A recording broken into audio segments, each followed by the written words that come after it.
Previously on the Sunless Citadel. There is a tabaxi sitting at the bar. Seeker of the Wind is a tall, lean tabaxi. The door swings open. Mortis is a elderly turtle. I am a warrior of She and a wanderer of the Ashen Cloak. You see as the door opens with a very loud creak, a figure that you can't quite tell what they are, aside from the pointed ears that kind of peek out from holes in their hood. My name is Methuselah. I'm a traveling bard. It is a little bit shortly after that a very big, very fat tabby tabaxi enters the tavern. My name is Beaver Under the Sun. We would like to call upon you guys to go to the Citadel, find our missing members, and return them safely to us. Thorn, are you alright in there? It's hot in here, I want to get out. So out crawls this emaciated, small goblin. He has this very long smile with sharp teeth. Well, I suppose for the nature of this sort of quest, time is of the essence, so maybe tomorrow we can leave. Throughout the vastness of the multiverse, there lies a tavern. As you approach its doors, you catch bubbles of laughter that rise and burst into cheers as colorful groups of travelers find comfort in their bonds. As you head inside, the smile of the tavern keeper greets you. They're an otherworldly being with a bluish, corporeal form. They wear attire befitting of an innkeeper, and they have a large, cloudy nebula for hair speckled with stars, which gently sways with their movement. Welcome to the Storyteller's Tavern, where stories are served like ale and a seat is open for you at every table. Tonight's special is the Sunless Citadel, an epic adventure of high fantasy with notes of friendship, danger, and most importantly, hope. Will our adventure survive to descent into the dungeon, or is there a dark and calamity taking roots far from the sun's reach?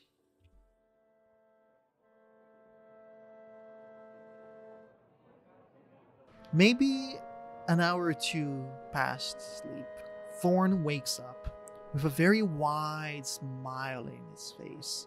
So wide that it's somewhat painful, and that's what causes the discomfort enough for Thorn to awake. He's kind of just like laying in Mortis's shell. The smile continues. It's an involuntary smile. Stupid lips! Stop it, we are trying to sleep. It does not cease. He starts hitting his head against the inside of Mortis's shell. Do I feel that, or? Roll a perception check with advantage. Okay. That's a 15. Easily you notice. I feel like because of Mortis's familiarity with with Thorn, he's like slow. He like kind of wakes up, and then he's like,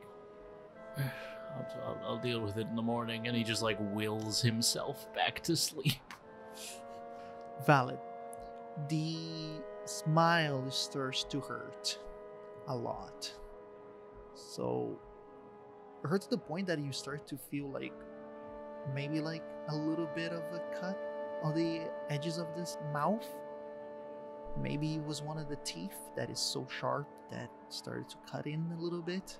Thorn starts pressing his hands against his cheeks really hard to try to stop himself from smiling.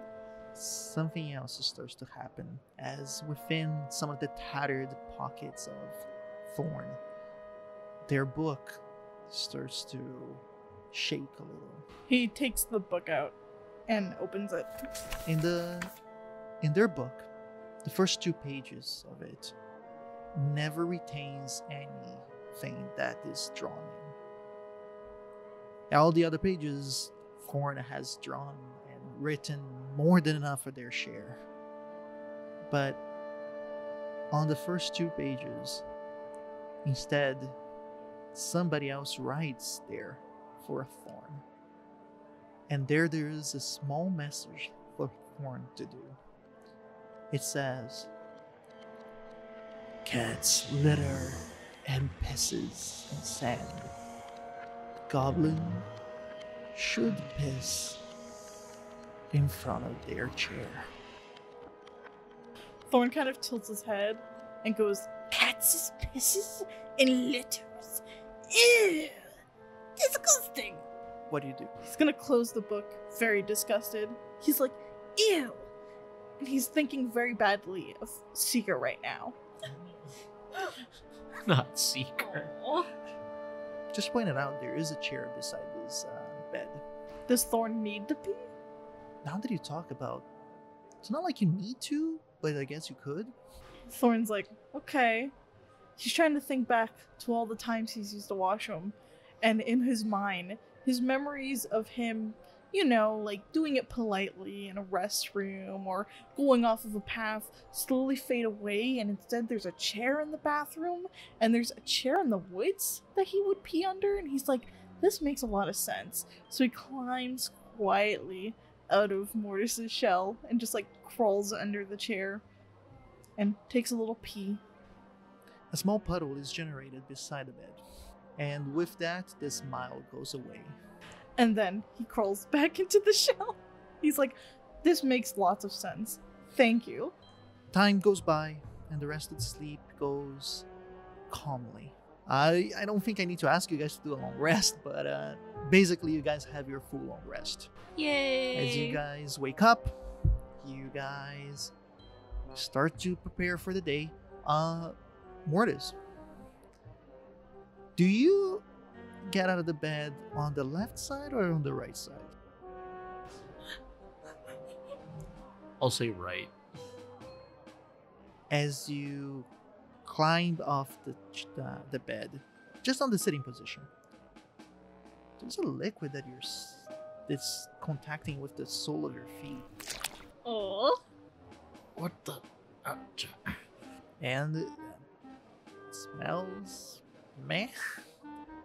Unless you take a closer sniff to it. He's not going to take us a closer sniff. He's just going to like let us a deep breath.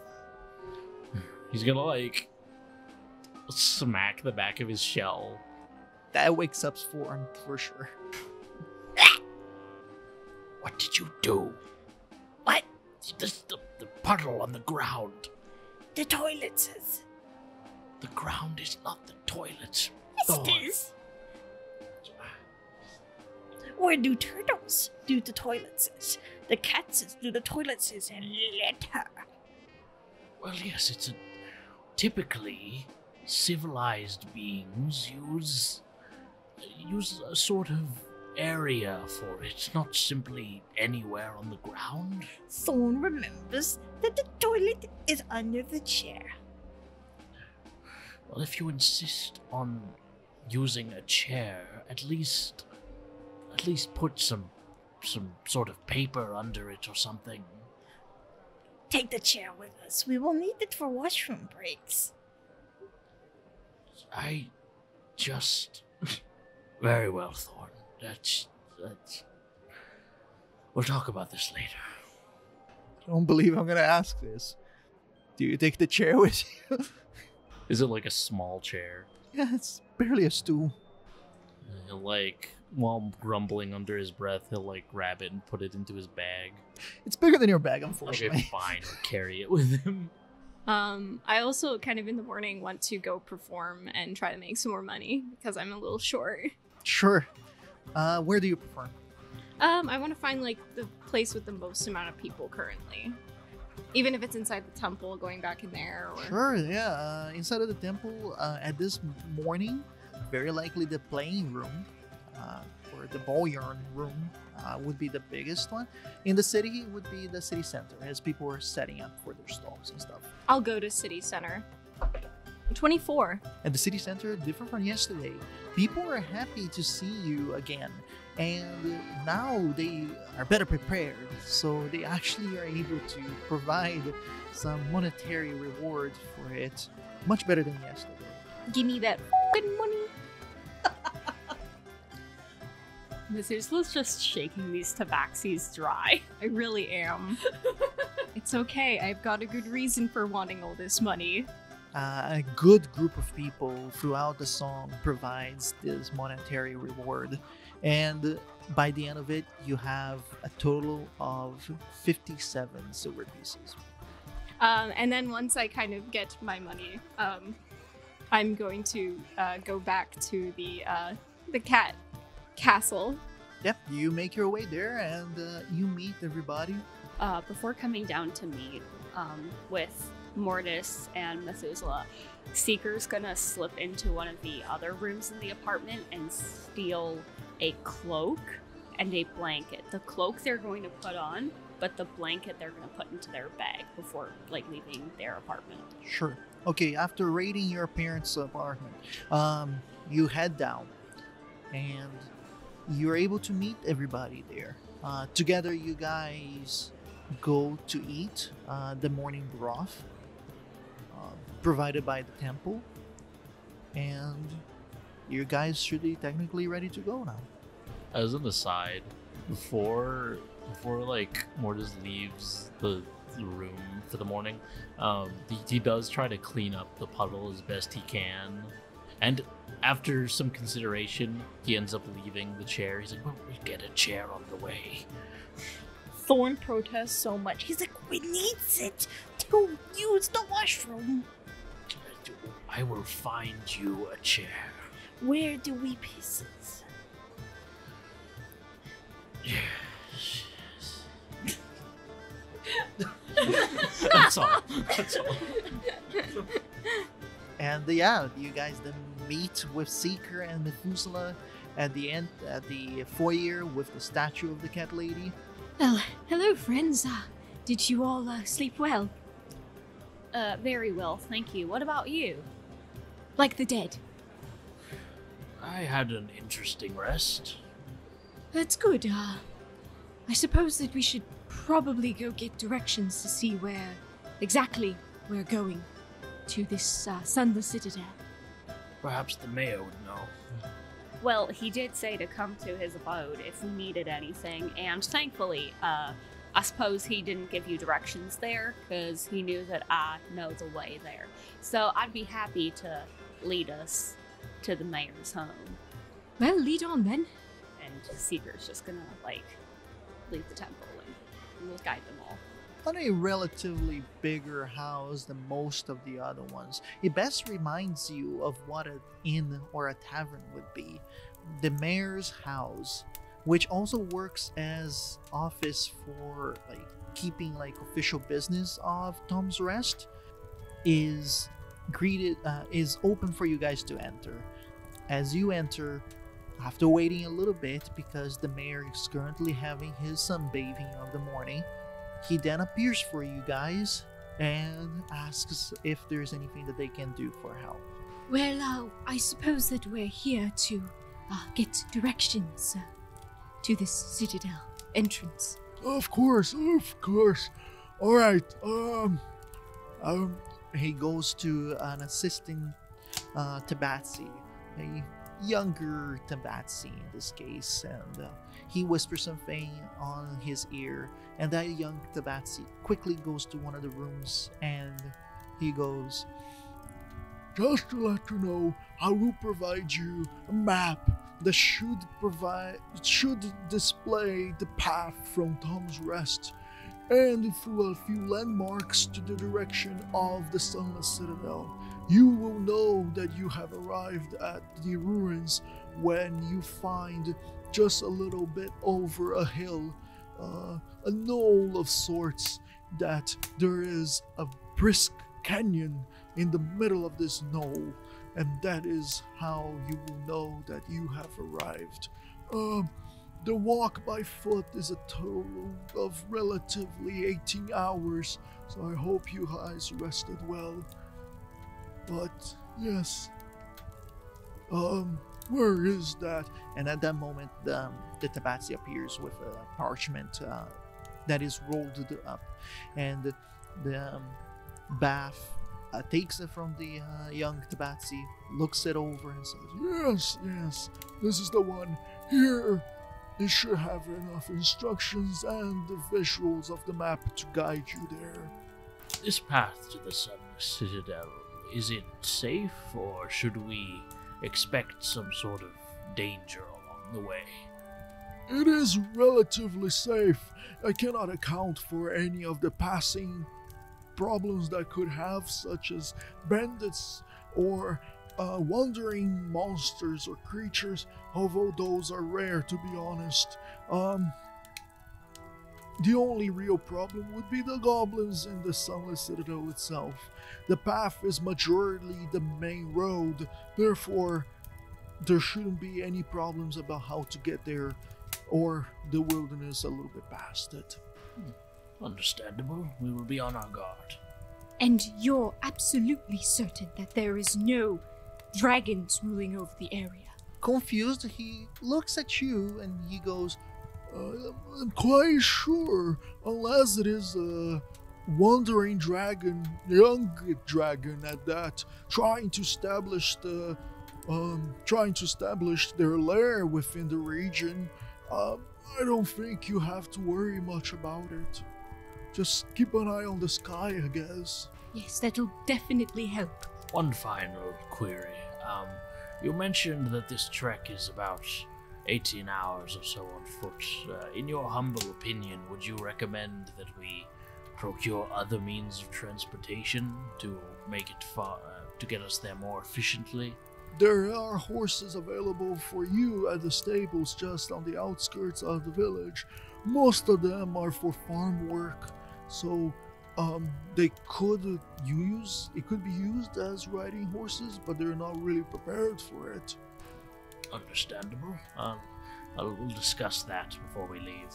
Well, I would personally like to not use horses. You see, I had a terrible accident when I was very, very young, and unfortunately I got stomped on by a horse, and that's why my face is so disfigured, and I wear this hood. It's because these creatures are quite dangerous. Oh dear. Well, I certainly wouldn't want to traumatize you, my friend. Oh no. Alright, in that case, I bid you farewell and good luck. It is very early in the morning, so if you guys start heading now, you guys should be reaching the area just about sundown, if not a little bit past that. Thank you very much, Mr. Mayor. Have an excellent day, and I know you'll always lead this town impeccably, so continue doing that. Yes, we will get your adventurers back, or we will die trying. Indeed. It is very much appreciated. May the cat lady watch over you as you guys do this job for us. and with it, you guys start to head out. I know of some excellent little stalls where we could stop and grab a little bite to eat for our journey. I'd be happy to get everyone a little bit of breakfast. It's up to you, really. I suppose that would be agreeable if everyone else is interested. Very kind of you, my friend. You never cease to impress. Oh, it's really no problem at all. And also, I know that the cat lady will guide us because I spent quite a bit of time in play prayer last night, so... What does that sort of thing look like, if you don't mind me asking? I've heard so much about it, but I haven't, had the pleasure of seeing it. Well, I suppose it's different for every tabaxi and what they're playing with as they pray. I prefer to use balls of yarn, but there's also dangle toys. There are little toys that you can bite and chew, and if another tabaxi is helping you out, they can drag them along and you can chase after them. But basically, it's so that we are focused on our prayer through play.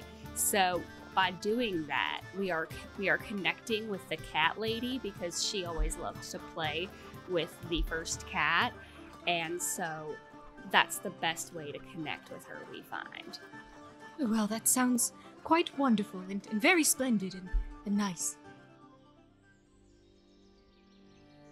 You guys are exposed to the beauty of Centri-Sul. With the nice rolling hills here and there, the vast plains, and quite a few bits of farmland to everywhere that you go. Following the main road, you have an experience of soothing walk, as it is such a beautiful countryside that it's more like a leisure to walk in these lands than actually to just march around towards your destination. You guys have agreed upon yourselves to break the travel in two parts so that you guys have enough time to walk for quite a few hours, take a long rest, spend the night, and then continue on for the rest of the next day. If anything, you guys are able to observe the sun slowly descending on the west. And then, with this, you guys find a small spot just near the road, not exactly at the road, and make your camp. Easily is able to find dry wood if you guys deem so to make a fireplace. And you guys start to get comfortable in this little camp of yours. How do you guys do it? Do you guys do a watch if you guys want? It's up to you guys. Go for it. I think once we're all like settled down, who would you say is closest to Mortis right now? I mean, I think we're all kind of close. I don't think we're like separating. Okay. So as we're all settling down and we're just like kind of in this isolated camp, just from like under Mortis's shell, all you hear is just Mortis instinctively goes like, excuse me. Are you having stomach problems, my friend? Nothing like that. I'm just, I mean, perhaps the food. So I ate something that didn't agree with me, or something. Can I roll to see if I can tell if he's lying? Roll an insight check. What is your passive deception? 12. So, yeah, that's your DC. You need to go above 12 to notice. I got a 13. And with that, you get a small hint that maybe it's not exactly his stomach. At least the sound originated too high above his stomach, but you don't know where stomachs are in a turtle shell, so... Well, I have an idea. We could do,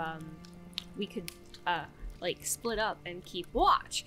The downside to that is that there are 3 of us, and so if we wanted to not be alone, we would have to... Well, one of us would be alone anyways. Well, I don't mind staying up for 2 shifts.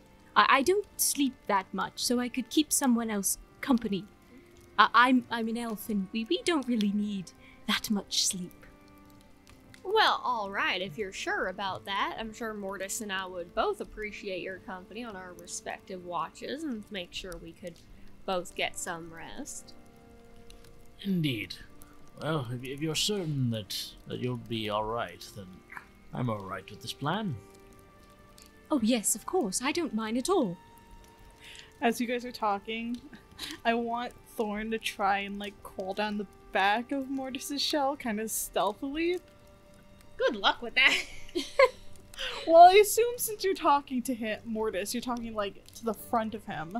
So if I like crawl over the back, like maybe he won't see me. Yeah, but his head is right there. You'd have to crawl past his head. It's like around my neck. I'm just a moving tumor. Roll for me a stealth with disadvantage, because everybody's looking at Mortis.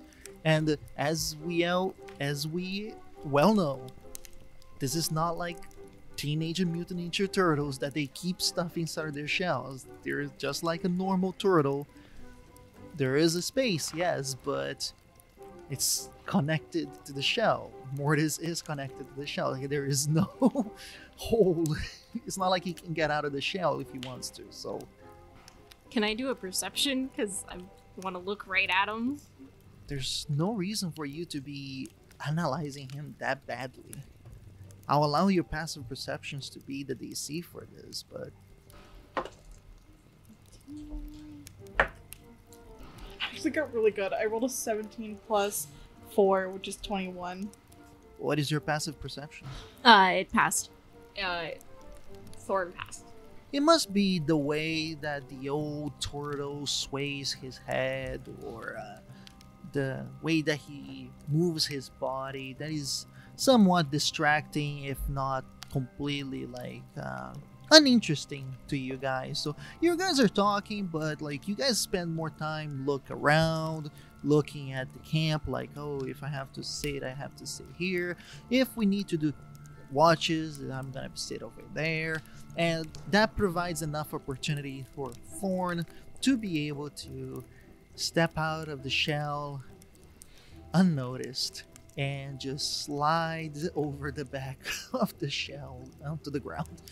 Thorn, when he's on the ground, kind of just stands behind Mortis, and he's the biggest cover, just trying to stay hidden, but he's also just he's so happy to be out of the very hot shell. The stomach of the turtle is very active this night, as sounds emanates from the turtle. But aside from that, it's just how you guys set up for the night then. Well, who should take the first watch among you?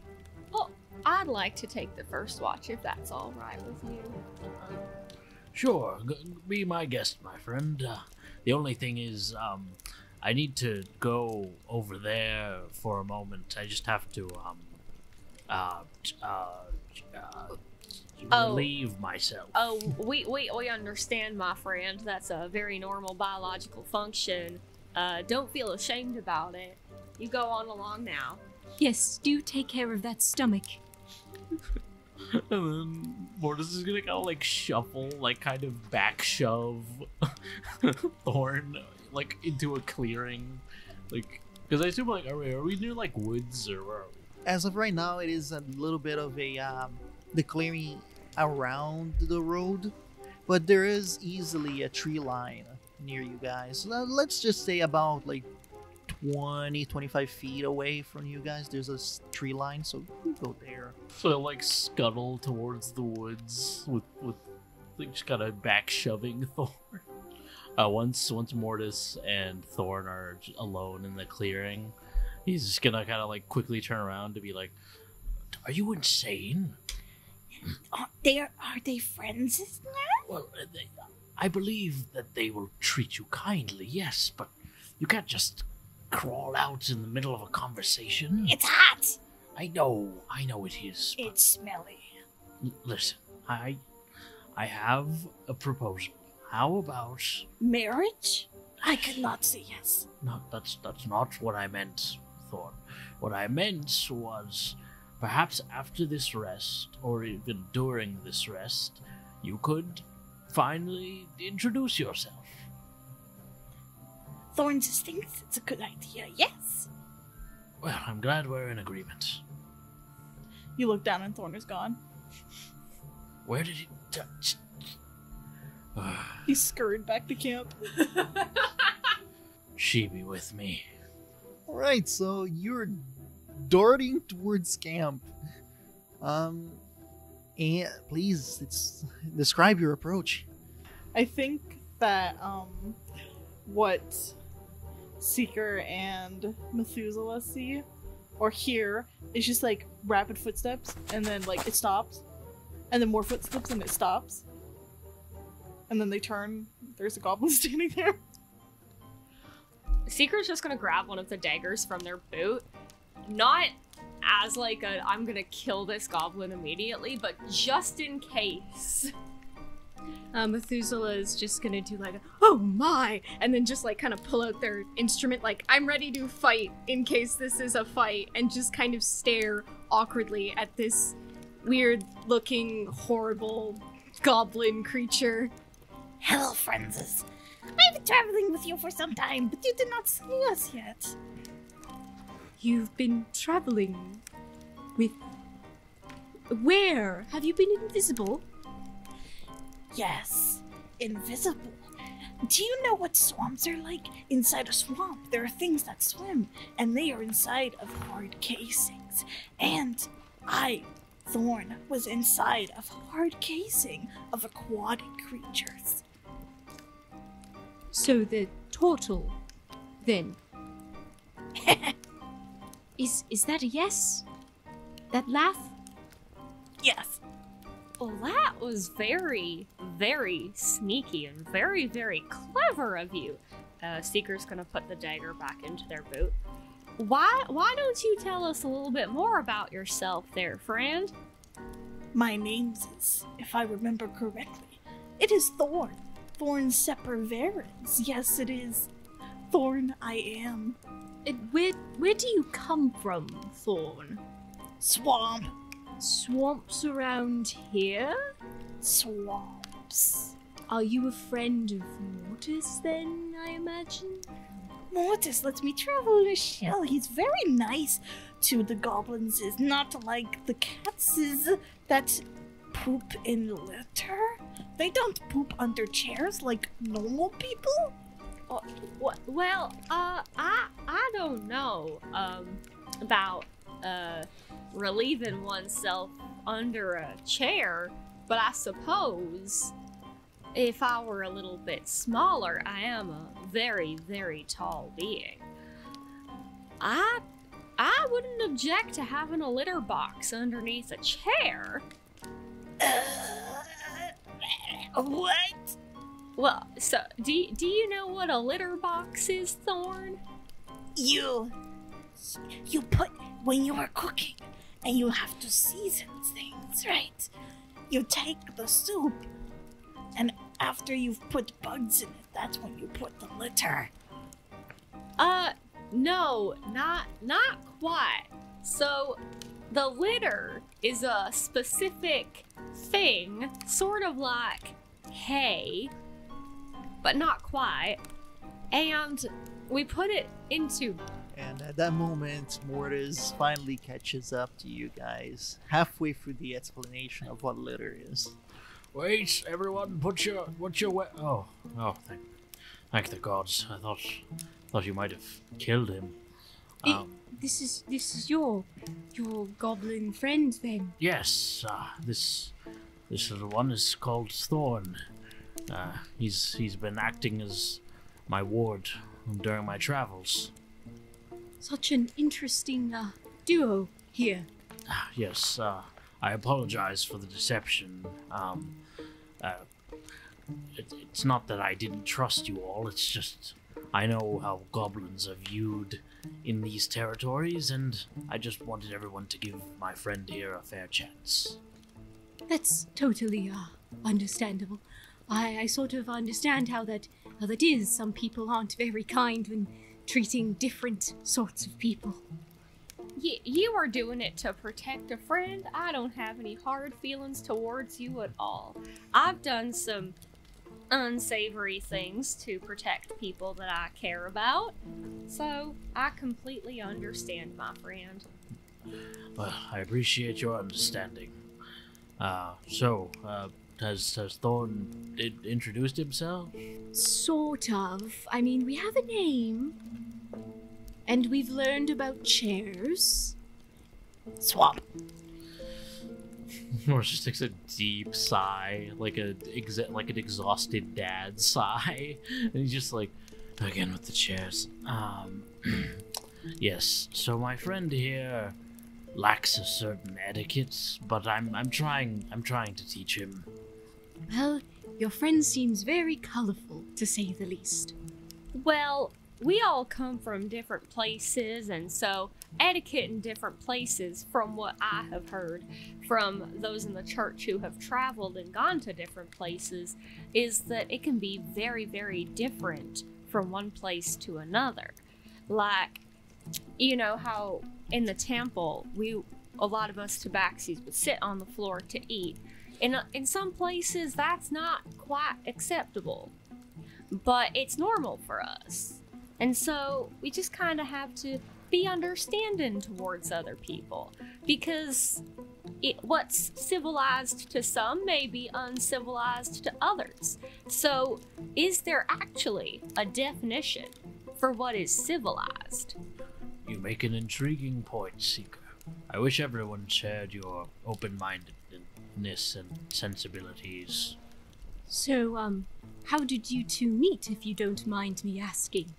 Well, soon after I left Lestry, I was traveling on horseback, and there was this giant light out in the wilderness.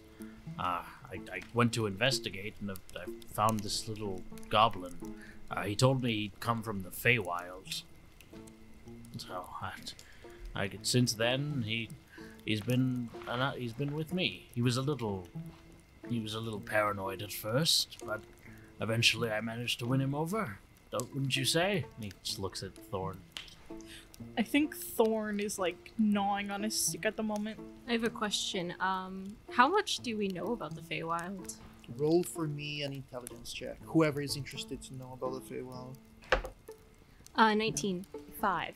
When it comes to Seeker, their knowledge about the Feywild is nothing more than a name. The same way that they have heard about many other places such as Destry, the western lands, the eastern lands of Lestry, the deserts of Sultry, or the permafrost tundras of Nordrir.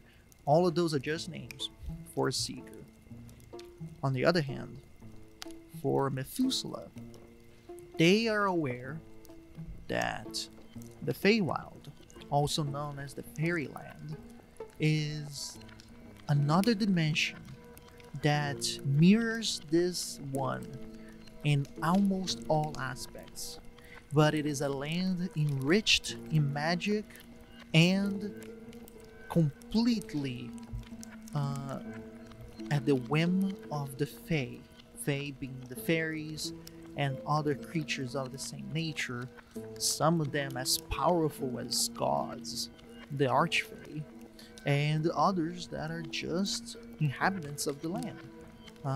Methuselah is also aware that, based on their elvish heritage, the very first ancestors, the very first elves to come to this land, were inhabitants of the Feywild, or the Fairylands. So, now that you've met my little friend here, I guess we can begin our watches. Yes, if you two want to take the first rest, and then me and Seeker could, start and keep an eye out. Sounds agreeable. Before we head out, I just wanted to say, sorry again for the deception. I'm not much of a liar. Oh no, it's all right. Well, we've made a new friend today, so there's that. Indeed. I have questions. Oh dear God. Why is it you And he looks at Methuselah. carry a box? When you spin the box, it screams in a way so terrible Thorn never heard before. Oh, well, thank you for that compliment. It's a hurdy-gurdy. It's an instrument. Its name is Yorick. I got it from the troop's leader. His name was Feste. He was halfling, and this was belonging to his partner, who died unfortunately in a terrible duel. But now it is mine, and it is a nice instrument. I like it because it's very macabre sounding, and the notes, they resonate in the air quite beautifully. And sometimes it does sound a little sad, but that's sort of my brand of music. Dying is hilarious.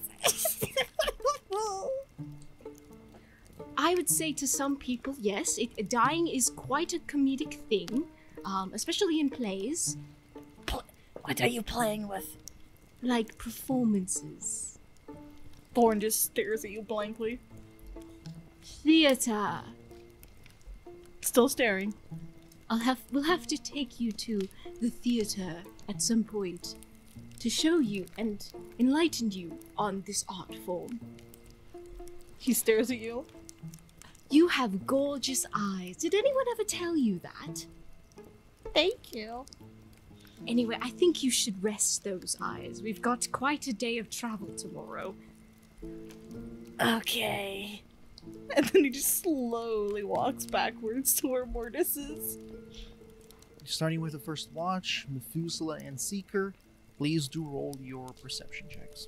That was a 23. Mine was a 21. Vigilant and very focused are the task. Methuselah and Seeker are looking at the horizon, at anything that passes by. They are aware of almost every single creature, bird, critter, anything that could be passing by, that could be a threat. And instead, they are greeted with a very calming, vigilant night. So, I hope that this is not a too personal of a question, but I did notice that you had a particular interest in the one called Faith. Is it the reason why you're going to the Sunless Citadel? Well, yes. As I grew up in the temple, I knew Faith growing up, and I'm a friend of the family, sort of. I mean, all of us being members of a church, one could even say that we were family. But, you know, when we were all discussing what was going on, we were trying to decide who should go to find Faith, and, you know, some were interested, but ultimately I volunteered myself so that the others could stay behind. A lot of them have very, very important jobs within the temple. I do as well. But others are teachers, healers, they care for the children, they cook the food. I don't have a specialized role within the temple like that. My job is more in the town, working for the cat lady through more community outreach. That's also the role that my father does as well. So it was one of those situations where my being away wouldn't have taken away from the operations of the temple, which I really did want to avoid because, especially for the youngins, it can be very, very difficult when something like this happens. They need guidance so that they can feel secure and safe, because they were all very, very close to Faith too. They love her. So that's why I volunteered to come along. I see. That is very noble of you to do this for the community. I just hope that we are successful in this endeavor. I hope so too.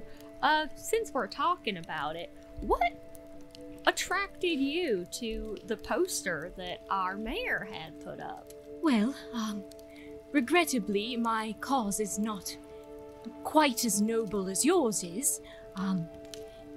You see, I'm here to deal with the apple, to get this apple of virtue, or at least a slice of it, because I've heard of its healing properties. I actually heard a song from a minstrel not too far from your town that kind of brought me here, and then I saw the posters, and that sort of clued me in on this, you know, path sort of crossing between a heroic deed and, you know, getting what I need.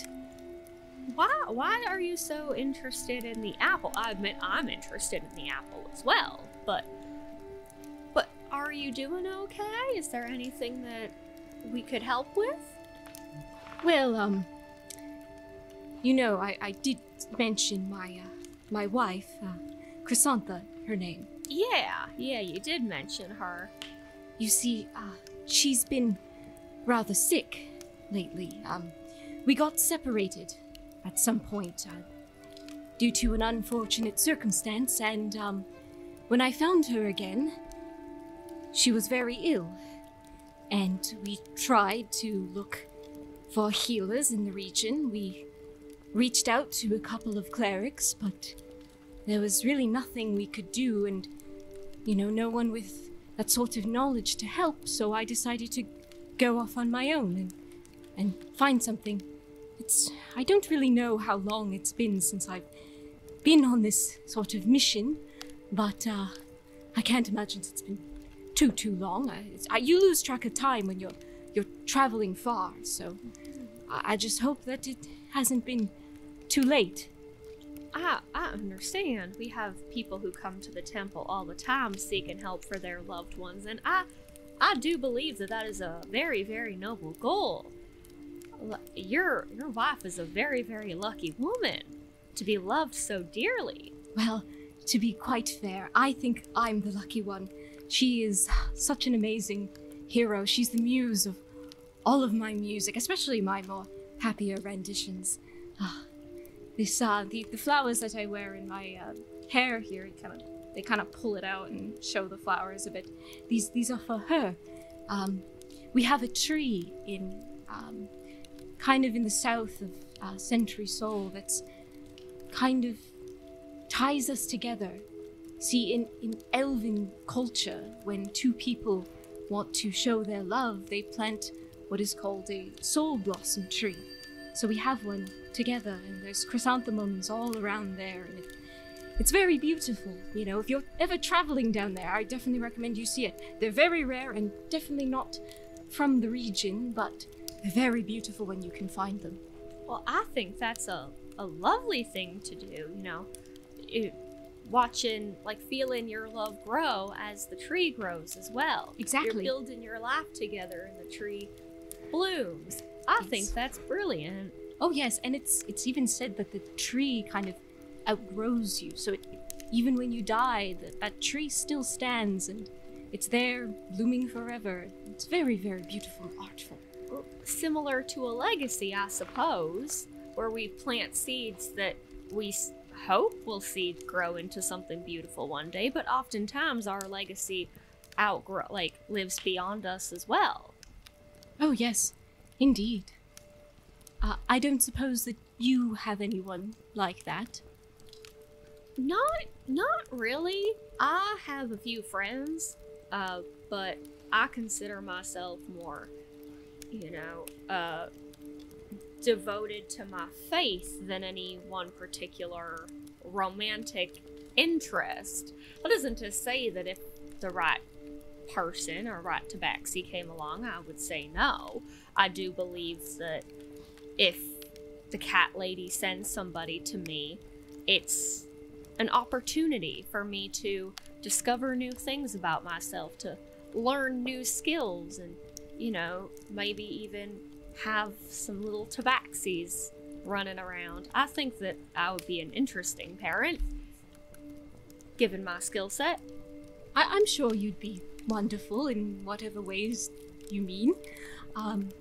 But yeah, I'd say that love really helps you grow, and you learn things about yourself that you never thought, discover things.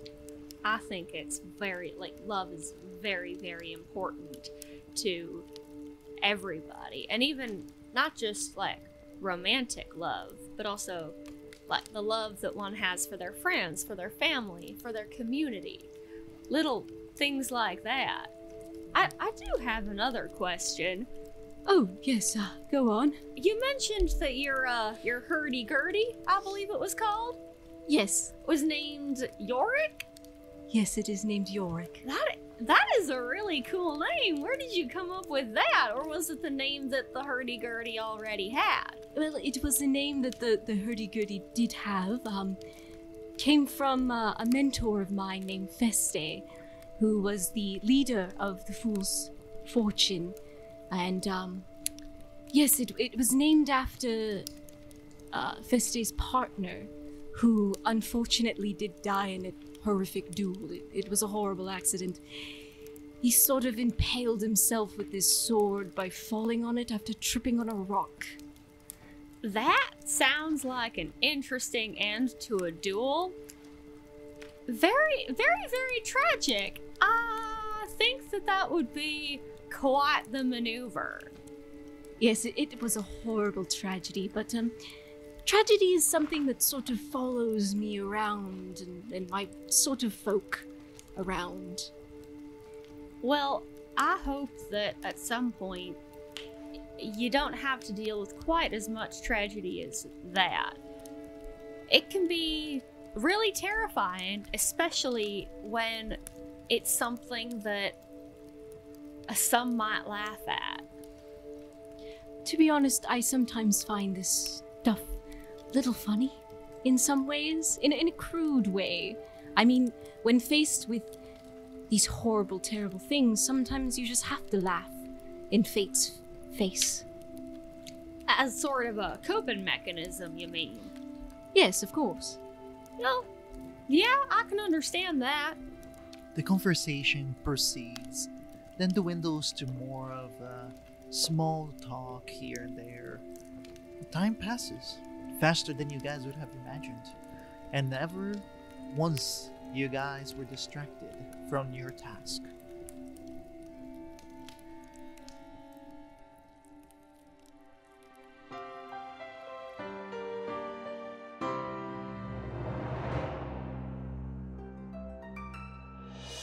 You've reached the end of this episode of the Sunless Citadel. Thank you so much for listening. Subscribe to us on whatever app you use to listen to podcasts, and be sure to catch the next installment of the Sunless Citadel every Thursday at 12 p.m. EST. If you like the show, please consider leaving a review. It's a small way to show your support that goes a long way. To connect with us, follow our social media accounts, and if you'd like to support us, you can head over to our Patreon to join the conversation, view sneak peeks of our next project, and discover our fantastic bonus content. Our intro score was created by Patrick Corton from Off the Beaten Path musical. The Sunless Citadel can be found in the Tales from the Yawning Portal by Wizards of the Coast. The world of Nosso Mondus was created by Pedro Stockler.